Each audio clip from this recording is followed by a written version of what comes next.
राजा दुर्जय के चरित्र वर्णन के प्रसंग में मुनिवर गौरमुख के आश्रम की शोभा का वर्णन। सतयुग की बात है। सुप्रतीक नाम से प्रसिद्ध एक महान पराक्रमी राजा थे। उनकी 2 रानियां थीं। वे दोनों परम मनोरम रानियां किसी बात में एक दूसरी से कम ना थीं।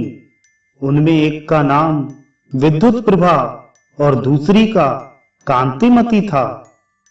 2 रानियों के होते हुए भी उन शक्तिशाली नरेश को किसी संतान की प्राप्ति न हुई। तब राजा सुप्रतीक पर्वत में श्रेष्ठ चित्रकूट पर्वत पर गए। वहां जाकर उन्होंने सर्वथा निष्पाप अत्रि नंदन दुर्वासा की विधि पूर्वक आराधना की। वर प्राप्ति की इच्छा रखने वाले राजा सुप्रतीक के बहुत समय तक यत्न पूर्वक सेवा करने पर वे ऋषि प्रसन्न हो गए। राजा को वर देने के लिए उद्यत होकर वे मुनिवर कुछ कह ही रहे थे, तब तक ऐरावत हाथी पर चढ़े हुए देवराज इंद्र वहां पहुंच गए। वे चारों ओर से देवसेना से घिरे हुए थे। वे वहां आकर चुपचाप खड़े हो गए। महर्षि दुर्वासा देवराज इंद्र के प्रति स्नेह रखते थे, किंतु इंद्र को अपने प्रति प्रीत का प्रदर्शन ना करते देखकर वे क्रुद्ध हो उठे और उन अत्रि नंदन ने देवराज इंद्र को अत्यंत कठोर शाप दे दिया। अरे मूर्ख देवराज, तुमने मेरा जो अपमान किया है, इसके फलस्वरूप तुम्हें अपने राज्य से च्युत हो दूसरे लोक में जाकर निवास करना होगा।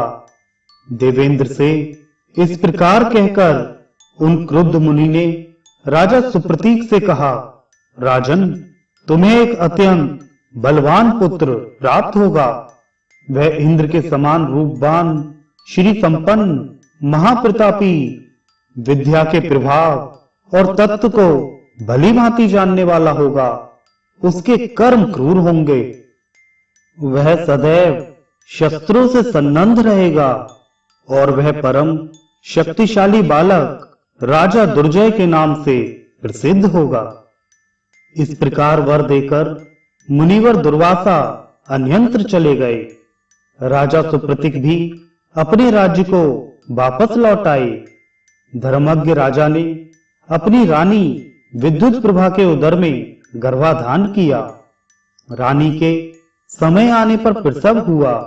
उस महाबली पुत्र की दुर्जय नाम से प्रसिद्धि हुई।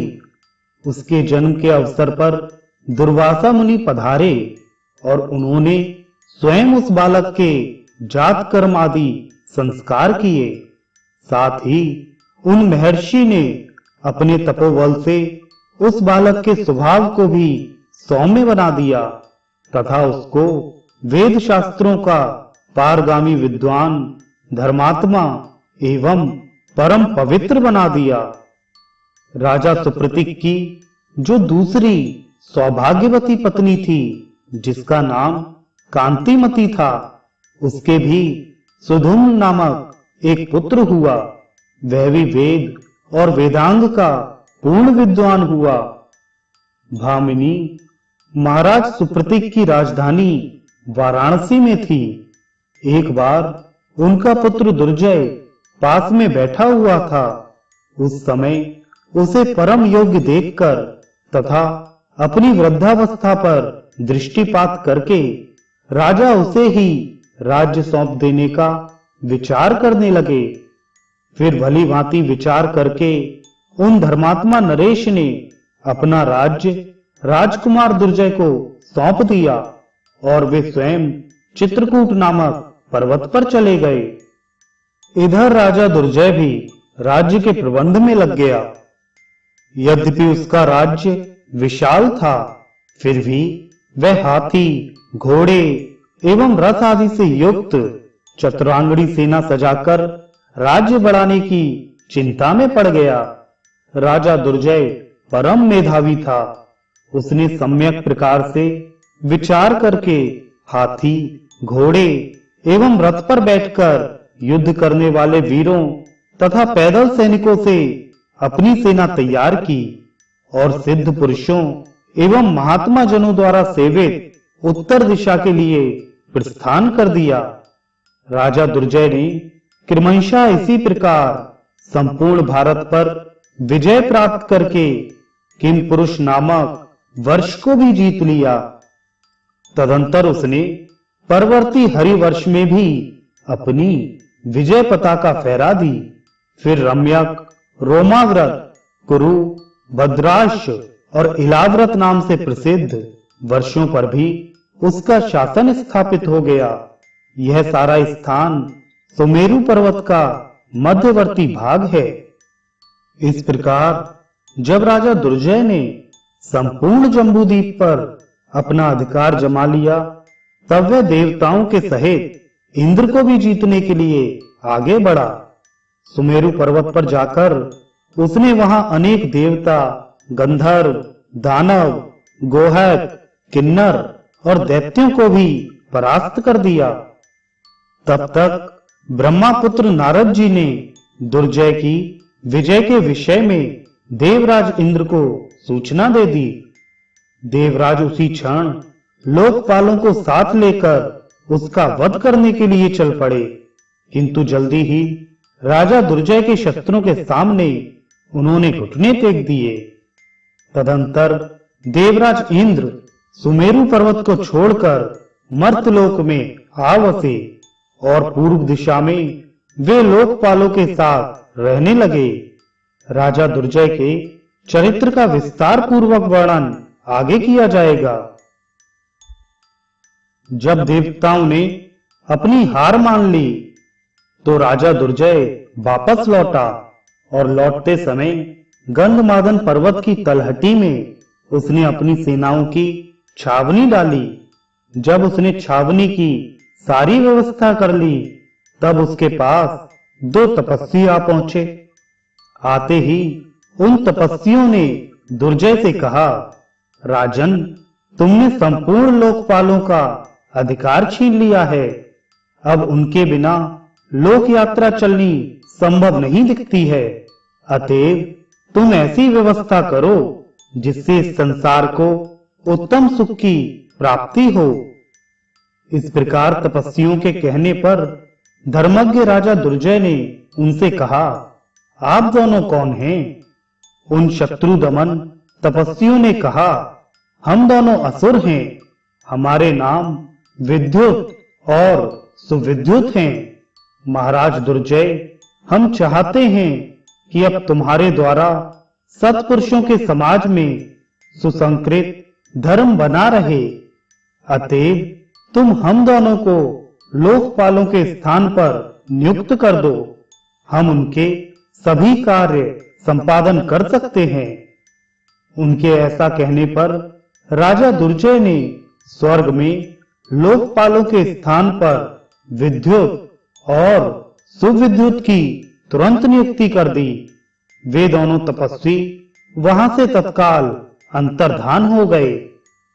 एक बार राजा दुर्जय मंदराचल पर्वत पर गया। वहां उसने कुबेर के अत्यंत मनोरम वन को देखा। वह वन इतना सुंदर था मानो दूसरा नंदनवन ही हो। राजा दुर्जय प्रसन्नता पूर्वक उस रमणीय विपिन में घूमने लगा। इतने में एक चंपक वृक्ष के नीचे उसे 2 सुंदरी कन्याएं दिख पड़ी। देखने में उनका रूप अत्यंत सुंदर एवं अद्भुत था। उन कन्याओं को देखकर राजा दुर्जय के मन बड़े आश्चर्य में पड़ गया। वह सोचने लगा, ये सुंदर नेत्रों वाली कन्याएं कौन हैं? यूं विचार करते हुए राजा दुर्जय को एक क्षण भी नहीं बीता होगा कि उसने देखा कि उस वन में 2 तपस्वी भी विराजमान हैं।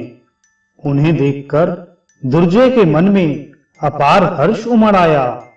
उसने तुरंत हाथी से उतरकर उन तपस्वियों को प्रणाम किया।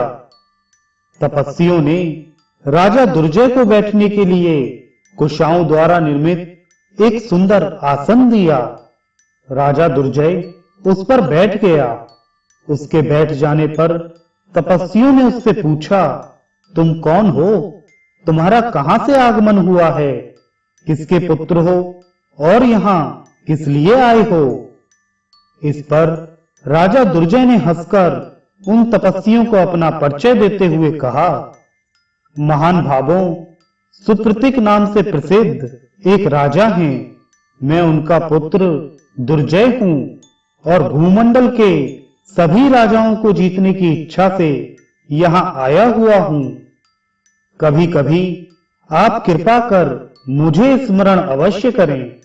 तपोधनो, आप दोनों कौन हैं? मुझ पर कृपा कर यह बतला दें।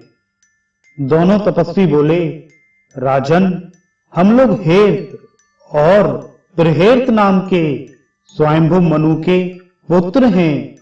हम देवताओं को जीतकर सर्वथा नष्ट कर देने के विचार से सुमेरु पर्वत पर गए थे।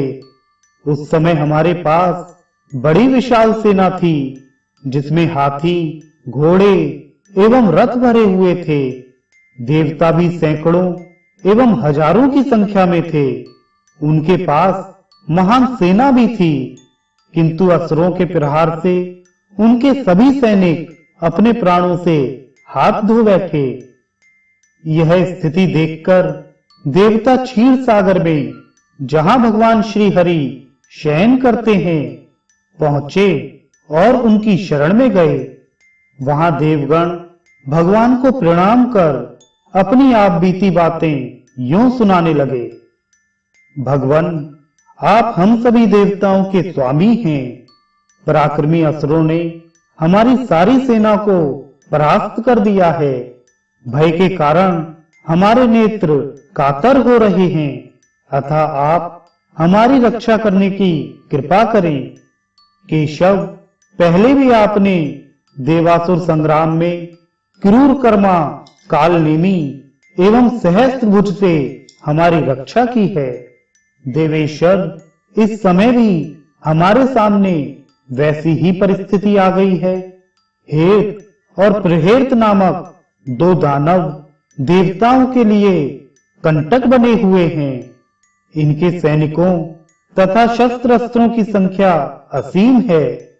देवेश्वर, आपका संपूर्ण जगत पर शासन है, अतः उन दोनों असुरों को मारकर हम सभी की रक्षा करने की कृपा करें। इस प्रकार जब देवताओं ने भगवान नारायण से प्रार्थना की, तब वे जगत प्रभु श्री हरि बोले, उन असुरों का संहार करने के लिए मैं अवश्य आऊंगा। भगवान विष्णु के यह कहने पर देवता मन ही मन भगवान जनार्दन का स्मरण करते हुए सुमेरु पर्वत पर गए। वहां उनके चिंतन करते ही सुदर्शन चक्र एवं गदा धारण किए हुए भगवान नारायण हम लोगों की सेना का भेदन करते हुए उसमें प्रविष्ट हो गए। उन सर्वलोकेश्वर ने अपने योगेश्वर का आश्रय लेकर उसी क्षण अपने एक रूप से 10, 100, फिर 1000, लाख तथा करोड़ों रूप बना लिए। उन देवेश्वर के आते ही सेना में जो भी महान पराक्रमी वीर हमारे बल के सहारे लड़ रहे थे, वे अचेत होकर पृथ्वी पर गिर पड़े। राजन, अधिक क्या, उसी समय उनके प्राण पखेरु उड़ गए। इस प्रकार विश्व रूप धारण करने वाले भगवान नारायण ने अपनी योग माया से हमारी संपूर्ण चतुरांगड़ी सेना का, जो हाथी, घोड़े, रथ एवं पैदल वीरों एवं ध्वजाओं से भरी हुई थी, संहार कर डाला। बस केवल हम दो दानवों को बचे देखकर वे सुदर्शन चक्रधारी श्री हरि अंतर्धान हो गए। शांग धनुष धारण करने वाले भगवान श्री हरि का ऐसा अद्भुत कर्म देखकर हम दोनों ने भी उन प्रभु की आराधना करने के लिए उनकी शरण ग्रहण कर ली। राजन, राजा सुप्रतीक हमारे मित्र थे और तुम उनके पुत्र हो। ये दोनों कन्याएं हमारी पुत्री हैं। मुझ हेत की कन्या का नाम सुकेशी और इस प्रहेत की कन्या का नाम मिश्रकेशी है। इन्हें तुम अपनी अर्धांगिनी के रूप में स्वीकार करो। हिरद के इस प्रकार कहने पर राजा दुर्जय ने उन दोनों मंगलमयी कन्याओं के साथ विधि पूर्वक विवाह कर लिया। सहसा ऐसी दिव्य कन्याओं को प्राप्त कर दुर्जय के हर्ष की सीमा न रही। वह सैनिकों के साथ अपनी राजधानी में लौट आया। बहुत समय के बाद राजा दुर्जय के 2 पुत्र हुए।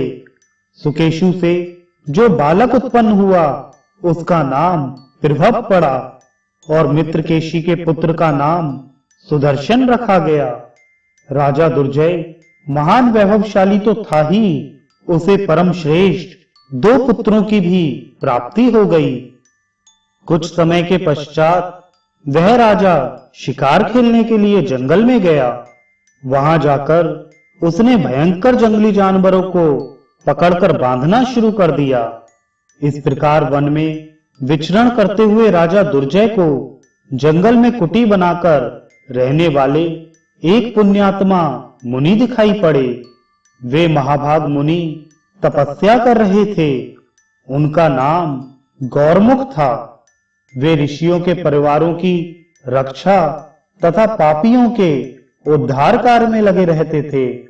उनके आश्रम में विशिष्ट गुणों से युक्त एक पवित्र सरोवर था। उनके आश्रम में विशिष्ट गुणों से युक्त एक पवित्र सरोवर था। वहां एक ऐसा उत्तम वृक्ष भी था जिसकी सुगंध से सारे वन का वायुमंडल सुगंधित हो उठता था। वे मुनि अपने आश्रम में स्थित होकर ऐसे जान पड़ते थे मानो कोई मेघ उत्तम विमान पर आरूढ़ होकर आकाश से पृथ्वी पर उतर आया हो। मुनिवर गौरमुख के दैदीप्यमान मुख से छिटकता हुआ प्रकाश आकाश को जगमगा देता था। वे पवित्र वस्त्रों से सुशोभित थे। उनके शिष्यों की मंडली उच्च स्वर से सामवेद का गान कर रही थी। उनके आश्रम में मुनि कन्याएं तथा मुनि पत्नियां भी अत्यंत सात्विक वेश धारण किए हुए थी।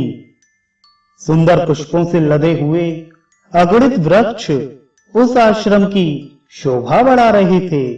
इस प्रकार उस आश्रम में मुनिवर गौरमुख की यज्ञशाला अद्भुत शोभा को प्राप्त हो रही थी।